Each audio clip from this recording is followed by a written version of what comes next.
They had watched Earth for 300 years before they decided to make contact. Their long-range sensors had recorded everything. They saw the hurricanes that could flatten cities. They measured the gravity that crushed bones.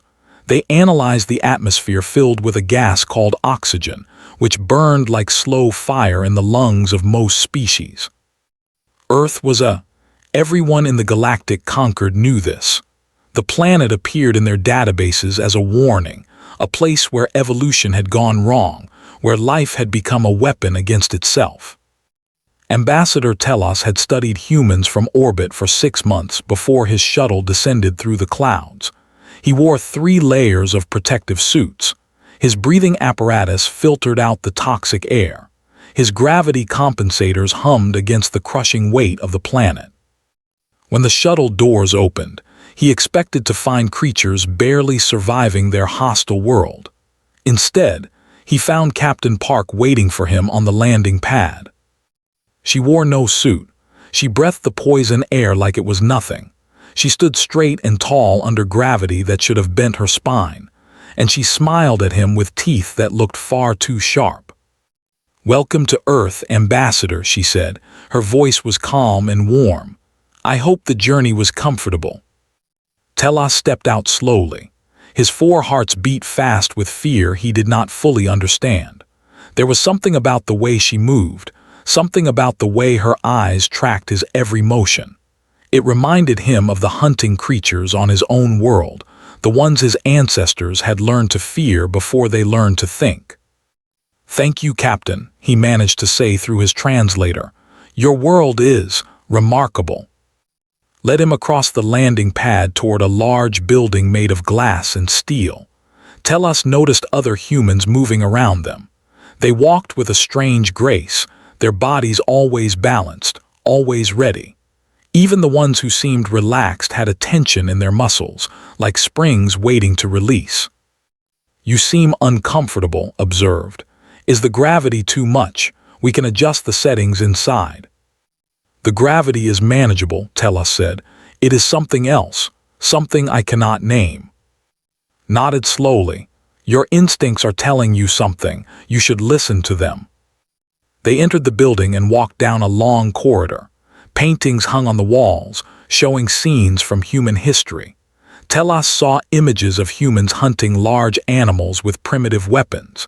He saw humans fighting each other with swords and spears. He saw humans standing over the bodies of creatures much larger than themselves. "Your species confuses our databases," Telos admitted. "We have studied many species. All of them have natural predators, creatures that hunt them, that keep their populations in check, that force them to evolve carefully. But your species has none." Stopped walking. She turned to face him, and Telos felt his heart skip several beats. Her eyes held something old, something that had watched from the darkness for millions of years. "We had predators once," she said softly. "Many of them, creatures with teeth longer than your arm. Creatures that could run faster than any vehicle you have seen. Creatures that hunted us in the night, that dragged our children from their beds, that fed on our flesh for millions of years." Telos swallowed hard. "What happened to them?" "We happened to them." The words hung in the air like a threat and a promise combined. Telos understood now why his instincts screamed at him. He was standing next to a predator, not prey that had learned to fight back. Not survivors who had found ways to hide. A predator, pure and absolute. "I do not understand," he said carefully. "How does prey become predator?" Started walking again, and Telos followed because he did not know what else to do. "We did not just kill our predators, Ambassador. We learned from them. Every creature that hunted us taught us something. The big cats taught us patience and ambush. The wolves taught us pack tactics and cooperation. The bears taught us strength and ferocity. The snakes taught us silence and speed." She opened a door and led him into a large room where other humans waited. They sat around a curved table, dressed in military uniforms, their eyes all turning to watch him enter. Telos felt like a small animal surrounded by wolves. "We did not survive our predators," continued. "We absorbed them. We took everything that made them dangerous and we made it part of ourselves. Generation after generation, for millions of years, until there was nothing left on our world that could hunt us, because we had become the ultimate hunters. Telos took his seat at the table, very aware of the humans watching him. Is this why you developed technology so quickly? Why you reach for the stars so soon? Perhaps, said, sitting across from him. Or perhaps we simply ran out of things to hunt on our own world. A young officer brought drinks to the table. Telos noticed that even this simple action was performed with predatory efficiency, every movement precise and purposeful. The Galactic Concord has watched your world for a long time, Telos said. They sent me to determine if humanity is ready to join the community of civilized species. Raised her glass in a gesture Telos recognized from his cultural briefings. And what will you tell them? Telos considered the question carefully. He looked at the humans around the table, at their patient eyes and ready bodies. He thought about what he had learned, about predators and prey, and the strange creature that had become both. I will tell them the truth, he said finally. That humanity has no natural predators because they absorb them all, and that the galaxy should be very, very careful about what that means. Smiled again, showing those sharp teeth. That sounds like an excellent start, Ambassador. Welcome to the family. The scientific delegation arrived 3 weeks after Ambassador Telos sent his report. 12 species came to learn about humanity, each one more curious and more frightened than the last. They filled the conference room aboard the human ship Horizon, their translators buzzing as they whispered to each other. Lieutenant Lee stood at the front of the room, waiting for silence. He was a tall man with kind eyes and gentle hands, but the aliens still watched him like he might attack at any moment. He understood their fear. He had read Telos's report. Thank you all for coming, began. I have been asked to explain human evolutionary history. I will try to make it simple, but I warn you now that some of what you see may be disturbing. He touched a control panel, and the lights dimmed. A holographic image appeared in the center of the room, showing a large cat with teeth like curved swords. The alien delegates gasped and pulled back from the image. This is, said calmly. We call it the saber-toothed cat. It lived on Earth until about 10,000 years ago. It weighed as much as 3 adult humans and could bite through bone like paper. It hunted our ancestors for over 1,000,000 years. He changed the image. A massive bear appeared, standing on its back legs, towering over everything around it. The short-faced bear. It could run faster than any of your ground vehicles. When it stood up, it was tall enough to look into second-floor windows. It ate anything it could catch, including us. More images followed. Giant hyenas that cracked bones with their jaws. Terror birds that stood taller than humans and ran faster than horses. Crocodiles longer than shuttlecraft, venomous lizards the size of small ships. Scholar, a crystalline being from a frozen world, raised a trembling limb. These creatures are all extinct now. Yes, said. Your ancestors killed them all. Shook his head slowly. Killed is not the right word. Our ancestors did something much more interesting. He pulled up a new display showing genetic codes and brain scans. They absorbed them. The delegates looked at each other in confusion. Ambassador Telos, who had chosen to attend the lecture, leaned forward with interest. Let me explain, continued. When a species faces a predator, it can respond in different ways. It can become faster to run away. It can become smaller to hide. It can become poisonous to make itself dangerous to eat. These are all valid survival strategies. He walked among the delegates, his movements smooth and controlled. Some of them flinched as he passed. Humans chose a different path. We could not become faster than the cats. We could not become stronger than the bears. We could not grow armor like the crocodiles. So instead, we watched them. We learned from them, and then we became them. The display changed to show ancient humans hunting in groups. They moved together like wolves, communicating with gestures and sounds. They tracked their prey for days without rest. They attacked from ambush like cats. We developed something called persistence hunting, explained. Most predators attack in short bursts. They sprint, they strike, they kill. If they miss, they rest and try again later. But humans could keep moving for hours, days even. We would follow our prey until it collapsed from exhaustion, until it simply could not run anymore. A small, insect-like delegate made a clicking sound. That is terrifying. Yes, agreed. Imagine being chased by something that never stops, something that just keeps coming no matter how far you run. You cannot hide because it will track you. You cannot fight because it will wait for you to tire. You cannot rest because it will catch you while you sleep. He returned to the front of the room. But that was just the beginning. We also learned pack tactics from wolves. We learned patience from cats. We learned to use tools as weapons. And then we did something no other species had ever done. The display showed ancient humans sitting with wolves around a fire. We domesticated our competitors. Wolves were our rivals for food. They were dangerous predators in their own right, but we made them our allies. We merged our packs into one. We became something new together. Scholar made a sound of disbelief. You absorbed another predator species into your own society. We did it many times, said. Wolves became dogs. Wild cats became house cats. Horses became partners in war. We took the strongest, fastest, most dangerous creatures on our world and we made them extensions of ourselves.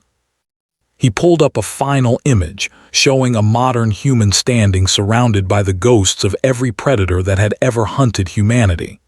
This is what we are now. Every creature that tried to eat us left something behind. Their hunting strategies, their social structures, their killing instincts. We carry all of it inside us. The room was completely silent. This is why we have no natural predators, concluded. Not because we killed them all, but because we became them all. We are the archive of every tooth that ever bit us, every claw that ever cut us, every set of eyes that ever watched us from the darkness. Ambassador Telos finally spoke. And what does humanity intend to do with this inheritance? Smiled, and for a moment, every predator that had ever lived seemed to look out through his eyes. That depends entirely on how the galaxy treats us, Ambassador. We can be the best friends you have ever had, or we can be the last enemy you will ever face. The delegates began gathering their things, eager to leave. Watched them go, still smiling. They would tell others what they had learned today. The word would spread through the conquered like fire. The humans were not just survivors. They were something far more dangerous. They were everything that had ever hunted them, combined into one relentless species. And they had just announced themselves to the galaxy. The warning came from the outer colonies first. Ships had stopped responding. Entire planets had gone silent. Something was moving through the galaxy, and everything in its path was dying. Commander stood on the bridge of the Defiance, reading reports that grew worse with every passing hour. The swarm had arrived. She had heard stories about them during her first meetings with the Galactic Conquered. Ancient stories, told in whispers, about a hive species that had devoured 17 civilizations. They did not negotiate. They did not demand surrender. They simply consumed. Commander, her sensor officer reported, we are detecting vessels approaching the estimated arrival in 6 hours. Looked at the display. The fleet was massive, thousands of ships moving together like a single organism. Each ship was covered in something that looked like chitin, like the shell of an insect grown to impossible size. They pulsed with bioluminescence, and even through the sensors, they seemed wrong somehow. Alien in a way that made her skin crawl. What about the defense fleet? She asked. They are scattering, Commander. Many ships have already fled the system. Frowned, they were not cowards. They had defended their world against threats before. Something was wrong. Ensign, she called to her science officer, what is this primary weapon? Ensign worked at her station, pulling up data from the conquered archives. She was young, barely 25, but her mind was sharp as any blade. They produce a chemical compound through specialized glands. It stimulates the fear centers in most carbon-based life forms. Their victims experience pure, overwhelming terror. Most species cannot function when exposed to it. A fear weapon murmured. Yes, Commander. The concentration is strong enough to affect even sealed ships. The chemicals seep through hull materials over time. The fleet has been exposed for several hours now. They are experiencing mass panic.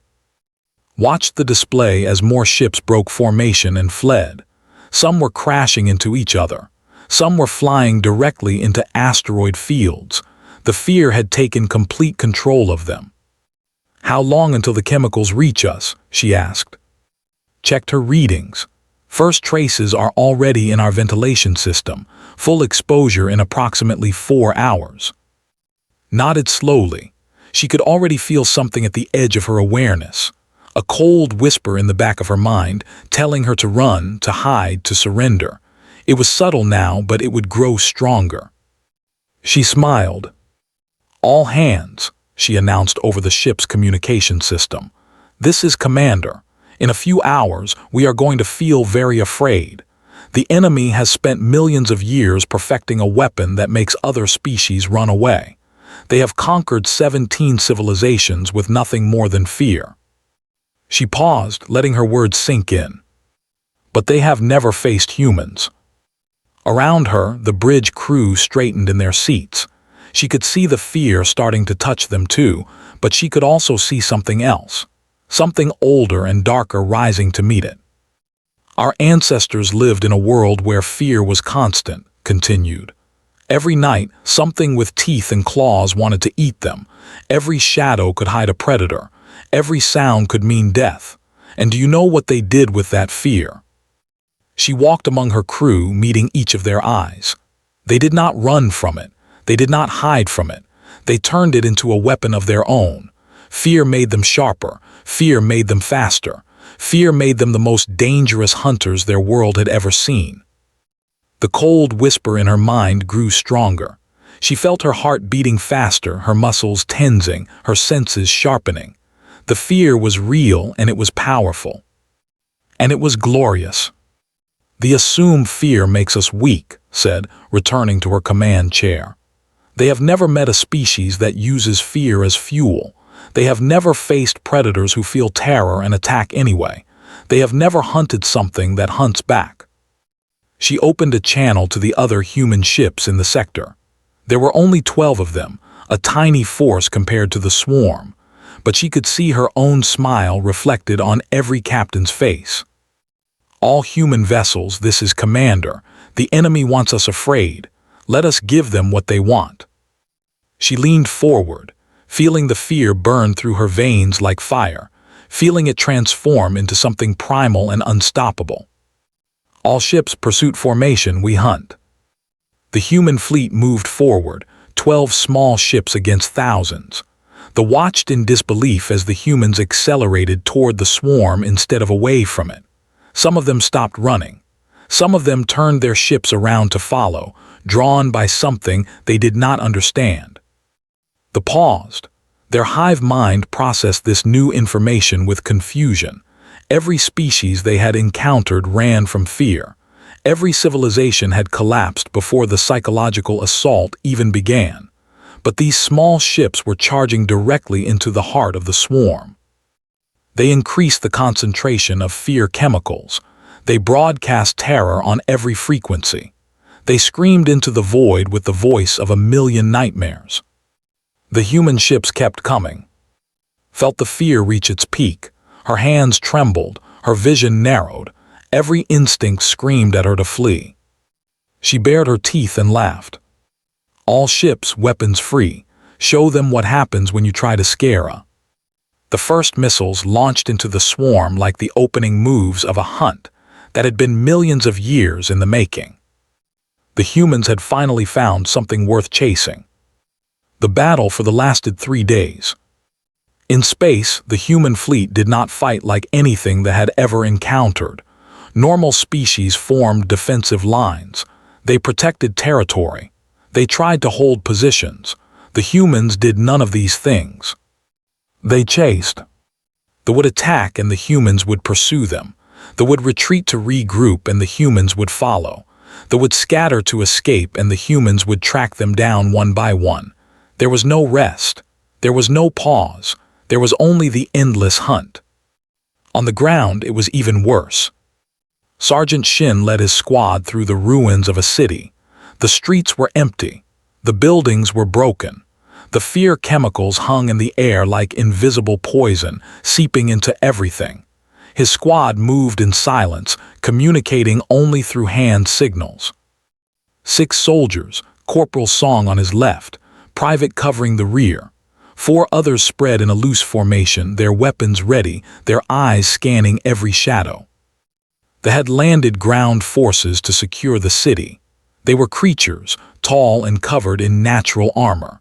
Their limbs ended in blades that could cut through metal. Their compound eyes could see in almost every direction at once. They were perfect predators. But so were the humans. Raised his fist and the squad stopped. He pointed to a collapsed building ahead. Something had moved inside, something large. Moved left, moved right. The others spread out to cover escape routes. They did this without speaking, without planning. The movements were instinct, burned into their genes by millions of years of pack hunting. The warrior emerged from the rubble. It was massive, nearly 3 meters tall, its armor glistening with the same bioluminescence as their ships. Chemical glands on its body pumped fear into the air, a concentrated dose meant to paralyze prey at close range. Felt the fear hit him like a physical blow. His vision blurred, his muscles locked. Every part of his brain screamed at him to freeze, to fall down, to wait for death. He took a step forward. They made a sound of confusion. Its compound eyes flickered as it processed what was happening. This small creature should not be able to move. The fear should have taken it completely. But the human was walking toward it, slowly and steadily, like death itself. "You are broken," the said through its translator. "Your biology is wrong. You should not be able to function." Raised his rifle. His hands were shaking badly, but his aim was steady. "Our biology makes us sweat. Do you know why?" The tilted its massive head. "Because millions of years ago we could not outrun our predators. We were not fast enough. We were not strong enough. So we evolved to cool ourselves while running. We could chase prey across entire continents in the hottest parts of the day and never stop." He took another step, appeared on this left flank, materialized on the right. The others closed the circle behind it. "Your fear weapon is impressive," continued. "It makes most species freeze or run, but those are prey responses. Predator responses are different." They tried to back away, but there was nowhere to go. For the first time in its existence, it felt something unfamiliar, something its species had not experienced in millions of years of domination. It felt hunted. When a predator feels fear, said, it does not freeze, it does not run, it becomes more dangerous, more focused, more lethal. You are not facing prey, you are facing every predator that ever lived on our world combined into one species. They lunged with its blade limbs. Did not flinch, he squeezed the trigger. The squad fired together, 6 weapons creating a wall of destruction that tore through this armor. The creature fell, still confused, still unable to understand what had happened. Stood over the body, his heart was pounding. The fear still burned in his blood, but it was transformed now, turned into something useful, something ancient. "Clear," reported. "Multiple contacts ahead, at least 20 warriors." "Good," said. He checked his ammunition and started forward. "I was worried we would run out of prey." Across the city, similar scenes played out. Human squads hunted through the ruins, tracking forces with patience and persistence. They did not rush. They did not make mistakes. They moved like wolves, like cats, like every predator that had ever stalked the earth. They had never faced anything like this. Their fear weapon was supposed to end battles before they began. Their victims were supposed to surrender or flee. Instead, the humans seemed energized by the terror. They moved faster. They fought harder. They killed with cold efficiency. By the second day, the ground forces were retreating. By the third day, they were begging for extraction. In orbit, Commander watched the last ships flee the system. Her fleet had taken losses. Many human ships were damaged, but they had held, more than held. They had broken the unbreakable. Commander reported, "The hive mind is broadcasting a message. They are asking for terms." Leaned back in her chair. The fear chemicals were finally fatting from the air. She felt tired, deeply tired, but also satisfied in a way she had never experienced before. "Tell them we do not negotiate with species that prey on the helpless," she said. "Tell them to run. Tell them we will be watching. And tell them that if they ever return, we will not stop chasing until every last one of them is gone." She smiled, showing teeth that suddenly looked very sharp. "Tell them they finally met their natural predator." The swarm broke against humanity like water against stone. Within months, they had retreated from conquered space entirely, fleeing to the distant edges of the galaxy where even their fear could not protect them from the memory of what had hunted them. The galaxy watched in stunned silence. 17 civilizations had fallen to the entire species had been consumed. Worlds had been stripped bare. And now, a species that had only joined the conquered 6 months ago had done what no one else could do. They had made the apex predators run. Ambassador Telos stood on the observation deck of Conquered Station, watching human relief ships move through space. They carried food to starving colonies. They delivered medical supplies to wounded worlds. They helped rebuild what they had destroyed. Captain Park stood beside him, her reflection ghostly in the transparent wall. "I have read every report," Telos said quietly. "I have watched every recording, and I still do not fully understand what I witnessed." Did not respond. She waited, patient as only a predator can be. "The fear weapon affects every carbon-based species," Telos continued. "It triggers the deepest survival instincts: flight, submission, paralysis. These are universal responses to overwhelming terror." "Yes," agreed. "But your species felt the fear and became more dangerous. You felt terror and attacked. You experienced panic and hunted." Telos turned to look at her directly. "How is this possible?" Considered the question for a long moment. Below them, a human child was playing with a young. The alien child had been rescued from a world that had attacked. It had known nothing but fear for most of its short life. Now it was laughing, chasing a ball that the human child threw. "When our ancestors lived in caves," said finally, "they were surrounded by predators. Every night something with claws and teeth prowled outside. Every day something fast and strong hunted in the tall grass. Fear was constant, inescapable, absolute." She watched the children play. A species cannot survive that kind of fear if it only knows how to run or freeze. Running attracts predators. Freezing makes you easy prey. So our ancestors evolved a third response. "Fight," Telos said. "No, something more complex than that," turned to face him fully. "They learned to transform fear into focus, into aggression, into hunting instinct. When they felt terror, their bodies did not shut down. They became sharper, faster, more dangerous. The fear fueled them instead of controlling them." Telos processed this information. "So when they attacked you with fear, they gave us a gift," finished. "They reminded our bodies of what we used to face every day. They woke up something ancient inside us, something that had been sleeping since we killed the last predator on our world." A human medic walked past them, heading toward the refugee section of the station. She carried supplies for the species that had been displaced by the invasion. Her movements were gentle, her expression kind, but Telos could still see the predator lurking beneath the surface. "I understand now," he said slowly. Why you have no natural predators? Raised an eyebrow, waiting. Every other species reaches a balance with their predators, Telos explained. They evolve to escape, to hide, to survive.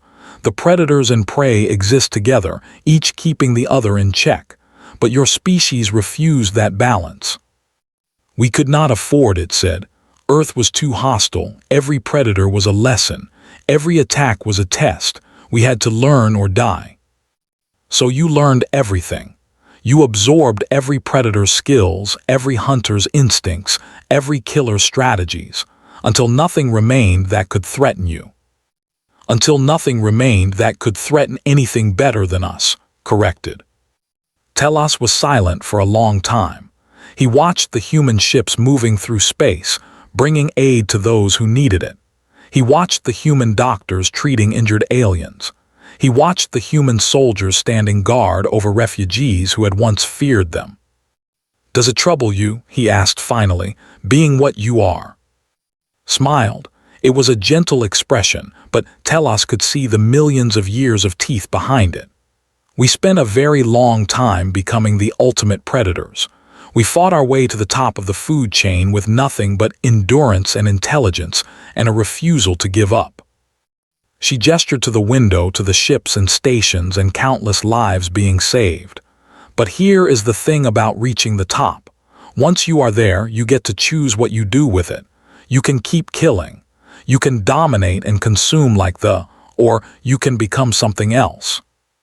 Something else. Protectors. Watch the human child teach the child how to catch the ball. We do not need to hunt anymore.